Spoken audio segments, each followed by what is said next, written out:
Can I interest you in a nice big slice of sausage pizza or some decadent pastries? How about a hot fudge sundae? Tempting, right? But how many times have you heard how bad fat and fatty foods are for you? Perhaps you'd prefer some avocados, nuts, or olive oil. Though those options seem so different from the first ones, they contain fat too. Fats are part of a complex group of nutrients known as lipids. They are way too complex and important to our health to label them all as bad for you. This program is part of a series on human nutrition, the science of foods and the nutrients and substances in foods, their role in the human body, and the impact they have on our overall health. In this program, we will explore fats. We will discover what fats are, which foods provide them, how our bodies process them, the difference between good and bad fats, as well as how to make healthy decisions when consuming fat. Let's take a closer look at lipids. A lipid is a naturally occurring chemical compound that cannot be dissolved in water. Lipids include fats, natural oils, and waxes, so they're found in butter, oil, and candles. Lipids are similar to other kinds of oils or greasy substances like mineral oil or crude oil, but lipids only come from plants or animals, not straight from the ground. There are different types of lipids, but the kind we're most interested in are triglycerides, the fat most familiar as body fat and the fat in food. Each triglyceride is a compound that is made up of glycerol and fatty acids. Glycerol is an alcohol which serves as a backbone for a triglyceride. It provides a foundation for the molecule. There are 3 fatty acids attached to each glycerol backbone. Each fatty acid has 2 parts of its own, a fatty chain of carbon and hydrogen atoms on one end and an acid group at the other end. Remember that fatty chain. We'll come back to it in a moment. In the body, triglycerides serve a few purposes: to supply energy, to protect against temperature extremes and shock, and to help the body use carbohydrates and protein efficiently. Whether good or bad, fats provide more than twice the energy of carbohydrates and protein. This makes it a very efficient storage form of energy. When you eat a hot dog or some pastry, triglycerides enter the bloodstream where they are broken down by the enzyme lipoprotein lipase, known as LPL. LPL breaks triglycerides into 3 parts: glycerol, fatty acids, and monoglycerides. These 3 building blocks of triglycerides then enter an adipose cell where they are put back together and stored as energy until your body requires it. Most fat is stored in adipose tissue found throughout the body underneath the skin and around our organs.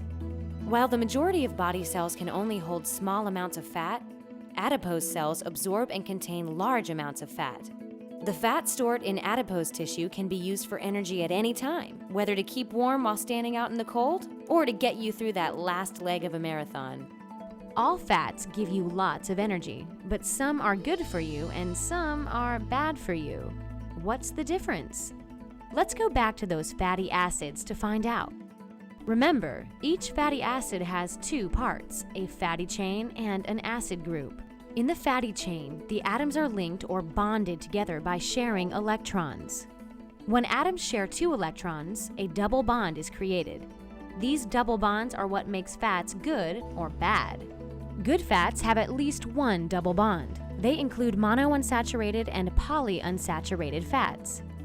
Monounsaturated fats have 1 double bond between carbons. Mono is the same as saying 1. Polyunsaturated fats have 2 or more double bonds between carbons. Poly is the same as saying many. Bad fats don't have any double bonds. They include saturated fat, trans fat, and cholesterol. Let's review. Lipids are naturally occurring compounds that can't be dissolved in water. They can be found in both plant and animal foods that we eat. The varieties of lipids include triglycerides, which include good fats, monounsaturated and polyunsaturated fats, and bad fats, saturated fat, trans fat, and cholesterol. When triglycerides enter the bloodstream from food, they are broken down and stored in adipose cells for future use.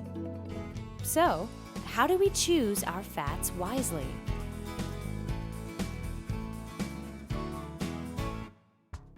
Even though fat serves vital functions in the body, it is important to understand the differences between bad fats and good fats.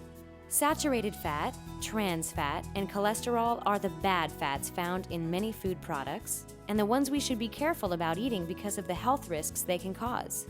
Saturated fat is fat filled with hydrogen and is usually solid at room temperature. It is found primarily in foods from animals, but also in some tropical oils like coconut and palm oils. Foods like bacon, butter, chocolate, coconut, cream cheese, lard, fatty meat, and whole milk are high in saturated fat. Trans fats are fats that are created by hydrogenating oils. During this process, hydrogen atoms are added to monounsaturated and polyunsaturated fatty acids. This reduces the number of double bonds and makes the fats more saturated. In this way, good fats can become bad fats. Hydrogenation is usually done commercially for baking and frying purposes and to ensure that products have long shelf lives. Trans fats can be found in fast foods or foods that are deep fried, as well as cakes, chips, cookies, crackers, donuts, imitation cheese, margarine, and shortening. When checking for trans fats on food labels, look for the words hydrogenated and partially hydrogenated. These words indicate the presence of trans fats. Like saturated fats, eating food with trans fats can raise blood cholesterol levels and greatly increase the risk of heart disease. Cholesterol is a waxy, soft substance found among the fats in your body and around your cells. It is needed by the body to form cell membranes and hormones, but too much cholesterol is unhealthy. Dietary cholesterol is found only in animal foods. Foods especially high in cholesterol include egg yolks, whole milk products, and fatty meats. Nutrition experts advise people to limit their intake of foods with bad fats like saturated and trans fats. Within these limits, cholesterol consumption is naturally low. Sticking to these limits may seem difficult since so many popular and delicious foods are high in harmful fat content. But saturated fat, trans fat, and cholesterol pose serious health threats. Obesity is the most visible health concern linked to high fat consumption. Obesity, in turn, is linked to diabetes, high cholesterol, and high blood pressure. Obesity and diabetes have risen to epidemic proportions in some countries, especially among children and adolescents. Another of the major consequences of eating foods high in saturated fats and cholesterol is heart disease. Heart disease can even strike people who eat healthy foods or are thin. Cardiovascular disease is a result of risk factors, one of which is the accumulation of cholesterol on the artery walls, which prevents normal blood flow. Thickened artery walls and clogged blood vessels can lead to serious medical consequences such as a stroke or heart attack. High fat intake is also associated with some types of cancer. What we think of as bad fats are also known as saturated fat, trans fat, and cholesterol. Foods that contain bad fats include fatty meats, whole milk products, egg yolks, fried foods, and fast foods. These fats help construct cell membranes and synthesize hormones. But they are dangerous because when eaten in excess, they raise blood cholesterol and accumulate on the walls of arteries, increasing the risk of cardiovascular disease. So, how do we know a good fat from a bad fat?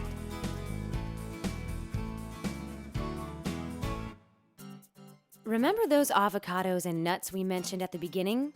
Can you believe they too contain fat? And that they provide fat that's good for us? We often think of fat as harmful, but there are some fats that actually help our bodies. We've already talked about how fats supply our body with energy, protect us against shock and temperature extremes, and help us process carbohydrates and protein. But did you know that good fats can also clear our arteries of the bad fats? It's true. But let's first talk about what those good fats are. There are two kinds of good fats: monounsaturated fat and polyunsaturated fat. Monounsaturated fats have one double bond in their fatty acid chain, and polyunsaturated fats have more than one double bond. When double bonds are formed, hydrogen atoms are eliminated, preventing saturation as in saturated fats. Monounsaturated fats can be found in foods like avocado, canola, olive, peanut, and sesame oils, nuts, olives, and peanut butter. Polyunsaturated fats are found in corn, cottonseed, safflower, and soybean oils, nuts, seeds, and fatty fish like herring, salmon, and tuna. In addition to being healthier for you than saturated fats, polyunsaturated and monounsaturated fats have the benefit of actually lowering your blood cholesterol level. Omega-3 fatty acids are forms of polyunsaturated fat that have been shown to produce several health benefits. The name omega-3 goes back to those double bonds we discussed earlier. The position of the first double bond in omega-3 fatty acids comes after the third carbon atom from the methyl end. Omega-3 fatty acids have been shown to reduce inflammation that helps to decrease cholesterol buildup in artery walls as well as pain from arthritis. So, when you eat foods rich in polyunsaturated fats, you can help combat some of the effects of eating foods loaded with those bad fats. But it might be hard to remember the difference between the bad fats and the good fats, so here's a trick. Most bad fats are solid at room temperature. Think lard, shortening, mayonnaise, gravy, butter, and margarine. Good fats tend to be liquid at room temperature. So most oils like canola, olive, sesame, corn, and safflower are part of the monounsaturated and polyunsaturated fats group. The good fats that we can get from our food include monounsaturated and polyunsaturated fats like omega-3s. Monounsaturated and polyunsaturated fats tend to be liquid at room temperature. Oils are usually good fats, but watch out for coconut and palm oils. Bad fats like lard, shortening, butter, and margarine are solid at room temperature. So, how much fat is safe for us to eat?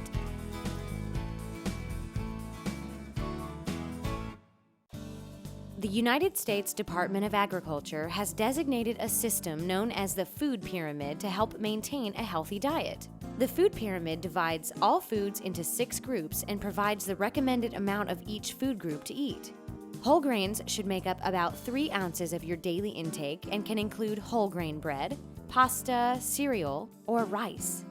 Try to avoid or limit fried, refined, or heavily salted or sweetened grains. Vegetable servings per day should be between 2 and 3 cups. People need to be careful what is added to vegetables like butter, cheese, and creamy sauces. You should also eat about 2 cups of fruit each day. Raw fruits are better than frozen or canned fruits since valuable nutrients may be lost or heavy sweeteners are added in the process. The USDA also recommends approximately 3 cups from the milk group of foods in your daily diet. Because animal foods like cheese and milk have higher concentrations of fat, be sure to choose low-fat or non-fat versions of foods in this group. The meat and beans group of the food pyramid includes meat, poultry, fish, beans, eggs, and nuts. This group of foods is important because it provides the most protein in a person's diet. 5 to 6 ounces per day from the meat and beans group are recommended by the USDA. Lean cuts of meat and skinless poultry have less fat and are still protein-rich. Avoid breaded and battered meats and fish, as well as processed meats like salami, bologna, and hot dogs that not only have saturated and trans fats, but added sodium too. The last group that makes up the food pyramid is oils.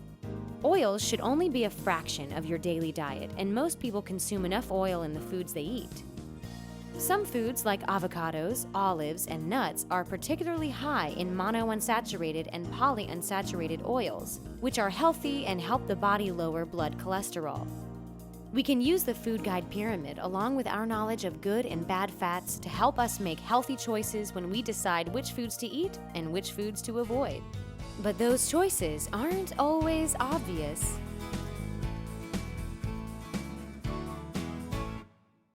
From choosing foods off a menu when we are dining out to deciding what to buy at the grocery store, we are faced with choices that affect our fat intake.